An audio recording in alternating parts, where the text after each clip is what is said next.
Hey, I want to invite Danny and Kelly Hamilton up. Come on, guys. Would you give them some love while they come?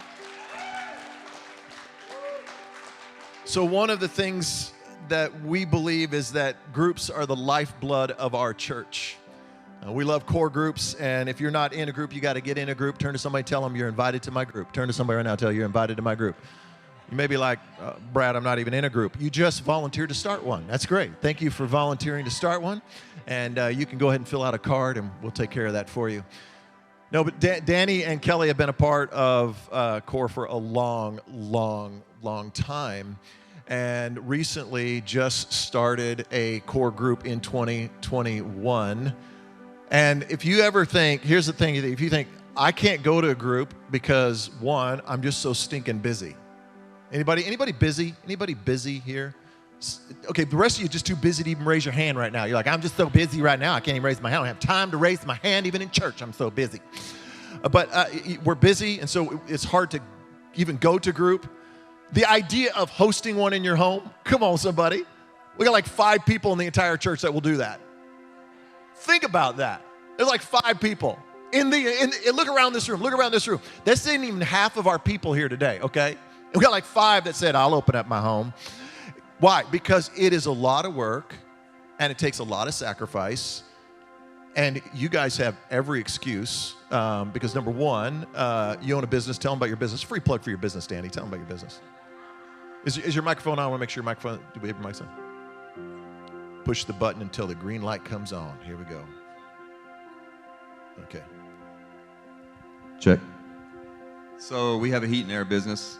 We've been in business since 2018, and it's just been a great experience. If you don't know my story, pull me up, and I'd like to tell you a little bit about my story and where I came from and the journey I've been on all my life. But it's a great blessing to work alongside my wife and run this business. We started out with 3 people, and we have about 6 people now, and we're just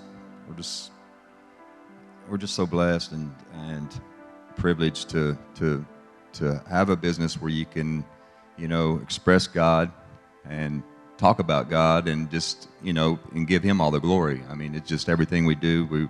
We're customer focused, and it's just a great experience. What I love about you, Danny, and both of you, because I know you do the business together, is that that's your heart. Your heart is ministry. Like your business is your ministry. And by the way, your workplace is your mission field. So some of you are going to go out on the mission field tomorrow, and that's your ministry. Like you're on point. You are a priest in your workplace, okay? Or if you don't like that word, you're a pastor in your workplace. And I know you hate that one, so just go with priest, okay? Because you like that one better. It just sounds less. But that you guys approach your business that way. And then you're going back to school. Hold that story, though, because I want to talk about you going back to school. Why, when you own a business and you're going to school, why in the world would you start a group? You barely have time to go to one. Why? Why did you start a core group? Why was that important? Well, it was Danny's idea. He showed me the sticky note. How God...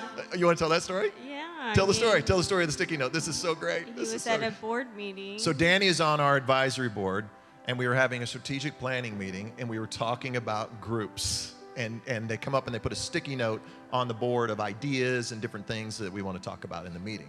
So Danny, what did Danny's sticky note say? Danny's sticky note said there needed to be core groups outside of the Broken Arrow area, which is where we live in, Midtown Tulsa. And Brad sent him a text message of his sticky note saying, well, it sounds like you're the answer to this. Have his own sticky note. But surprisingly, my response was, that's something God has called you to do, so we have to do it. We didn't hesitate. And having that intentional time set aside, we know people are relying on us. And we have help, by the way. We have other people helping us host. Shout out to my mom and Nancy Hatcher in the front row. They have also opened up their homes. But putting that time aside and having something that we can do as husband and wife in ministry. I've been helping with the Abba ladies for almost 7 years in Abba homes, and I love that. Yeah. Because you needed one more thing to do. That's why, Right. But this is something that he and I can have a ministry together, where husband and wives can come together, and single people too. But And I love the heart of your group, because your group isn't closed. It's not like you're like, hey, it's only for us. You're looking out towards your neighbors, and how can you potentially talk about that, about reaching your neighbors and maybe bringing them into your group. She's like, that's news to me. Wait, what are we talking about here, Danny? No, I'm kidding. Yeah, our neighborhood is a lot of retirees, and we don't right now have anybody from our neighborhood in our group, because like Kelly said, we have 18 signed up, and it's usually about 14 there, and our house is pretty small.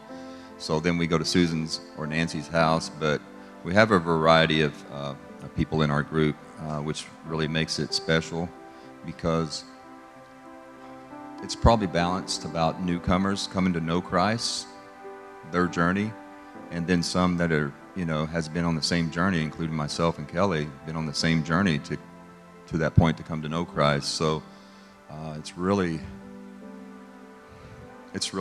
special. It really is. Now, you guys also, though, too, so not only your neighbors, but you participated in Serve Week, but it's who you are as a group, your mission as a group. Talk about that, about reaching out to the homeless and some of the bags and things you've been doing. okay, yeah. So I definitely have a heart for the homeless, but specifically the homeless that are struggling with mental illness to the point where they're kind of stuck in their position.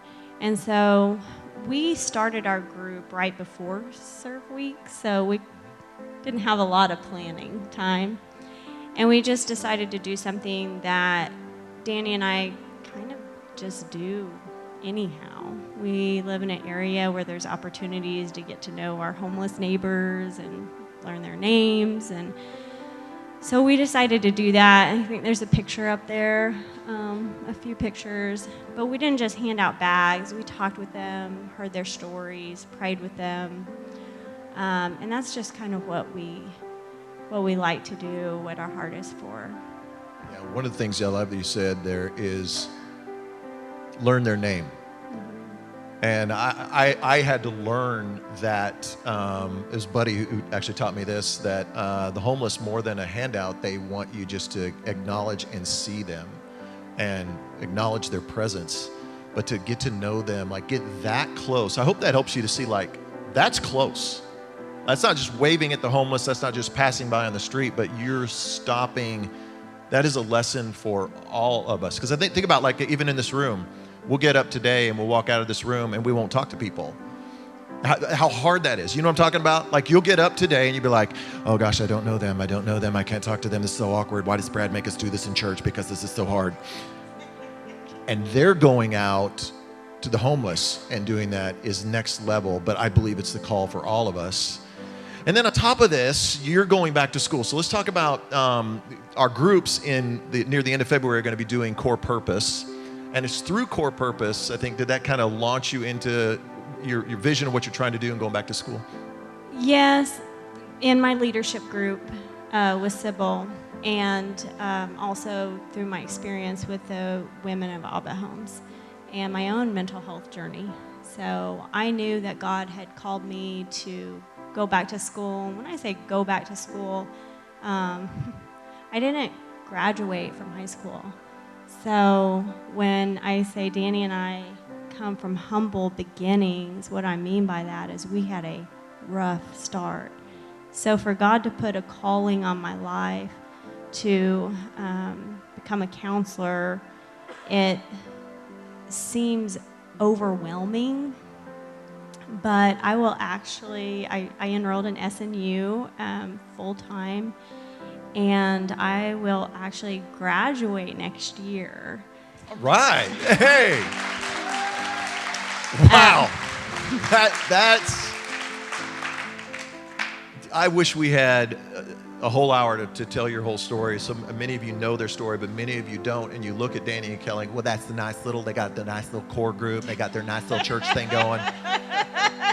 And then you hear the laughter there because of your humble beginnings, though, that I just think that you've not quit and where God has taken you from. And what I love about you guys that inspire, just this is just for me personally, is every time around you, I just see how you have not forgotten where you come from. You've not forgotten the brokenness in your life. You've not forgotten your humble beginnings, but you keep reaching back and saying there are others that need hope and healing and peace and purpose, and you're willing to do whatever it takes to reach them. So can we just thank Danny and Kelly? Thank you guys so much for sharing. Come on.